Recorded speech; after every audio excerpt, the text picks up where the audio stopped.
Today we are going to understand something super important in the world of storage and servers RAID. But before we jump into RAID 0, RAID 1 and RAID 5 in the next video, first we need to understand why RAID was created, what problems old storage system had, what stripping means, what mirroring means, and what parity actually does. Don't worry, I am going to explain everything in a very simple way with real examples, animations, and easy comparisons. Even if you are completely new to RAID, by the end of this video you will clearly understand the core idea behind RAID technology. So let's start from the beginning. Back in the 1980s, hard disks were very different from today. They were huge. Some storage systems were as large as cabinets. These drives were extremely expensive, very heavy, and mostly used by big companies,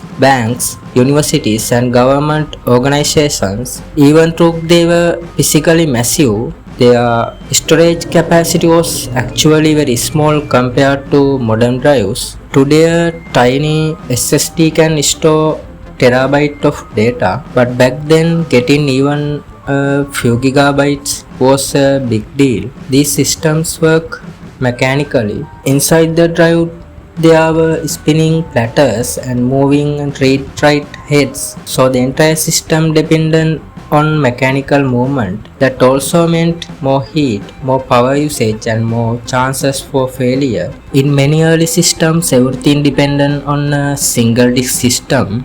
That means one disk store important company data, one disk handle the work, one disk handle the entire system. Now imagine this, suppose a company stores customer record on one giant disk. If that disk fails, everything stops, no backup, no redundancy, no safety. The entire company could lose important data, and replacing those systems was extremely expensive. This became a huge problem because companies need more storage, better speed, better reliability, better protection against failures, and that's where new storage ideas started appearing. Before it existed, many companies used magnetic tape backups.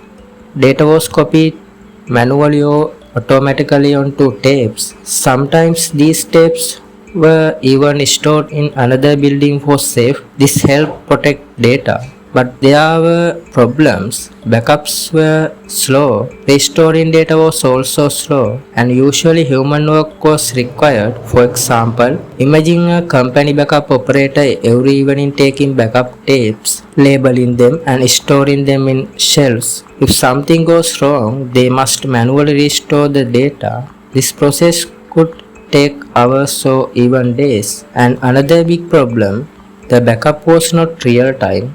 If the system crashed before the next backup, some recent data could still be lost. So companies need something smarter, something automatic, something faster. Before it became popular, another idea was used called JBOD. JBOD means just a bunch of disks. This simply means multiple disks connected together, but these disks work independently. There was no mirroring, no parity, no automatic recovery. Each disk stores its own separate data. For example, disk 1 might store videos, disk 2 might store document, disk 3 might store databases. But if one disk failed, the data on that disk was gone. JBOD increased storage capacity, but it did not solve the safety problem. This became one of the biggest storage problems. There was no fault tolerance. That means if one disk failed, data could be completely lost. Performance was also limited. Usually only one disk worked at a time. Backups were manual. Scaling storage was expensive. Companies realized using one giant expensive disk is not the best solution, and this idea eventually led to RAID. In the mid 1980s, researchers at the University of California, Berkeley started experimenting with a new idea. Instead of using one huge expensive disk, what if we use many smaller cheap disks together? This idea became RAID. RAID stands for Redundant Array of Inexpensive Disks. The core idea was simple: combine multiple smaller disks into one intelligent storage system. This gave several advantages: better speed, better reliability, lower cost, easier expansion. And in 1980, the famous RAID research paper was officially published. This became one of the most important moments in storage history. The disks used in early RAID systems were much smaller and cheaper than mainframe disks. Common examples were 5.25-inch hard drives, early SCSI drives, ST506 interface drives. These disks were cheaper because they were mass-produced for PCs. Now, individually, these drives were not perfect. Some were slower, some failed more often, but RAID solved this by combining many drives together intelligently. Instead of depending on one expensive disk, RAID spread the work across multiple disks, and this completely changed storage technology. RAID introduced three major ideas: stripping, mirroring, parity. These are the foundation of RAID system. And understanding these three ideas is very important because RAID 0, RAID 1, RAID 5, RAID 6 and many others are all built using these concepts. So now let's understand them one by one. What is stripping? Stripping means splitting data into smaller blocks and spreading those blocks across multiple disks. The main goal is speed. Let's use a simple example. Imagine you have 100 MB file. Instead of storing the whole file on one disk, RAID splits the file into pieces. For example, 50 MB goes to disk A, 50 MB goes to disk B. Now both disks work at the same time.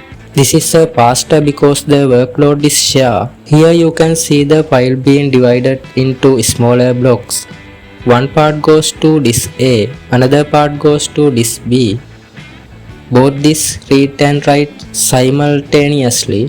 So instead of one disk doing all the work, two disks work together. This increases performance. That's why stripping is mainly used for speed. For example, gaming systems, video editing, large file processing, high-speed workloads can benefit from stripping. But there is a danger: if one disk fails, half the file is gone, and because the file is split across disks, the entire file becomes unusable. So stripping is fast but not safe by itself.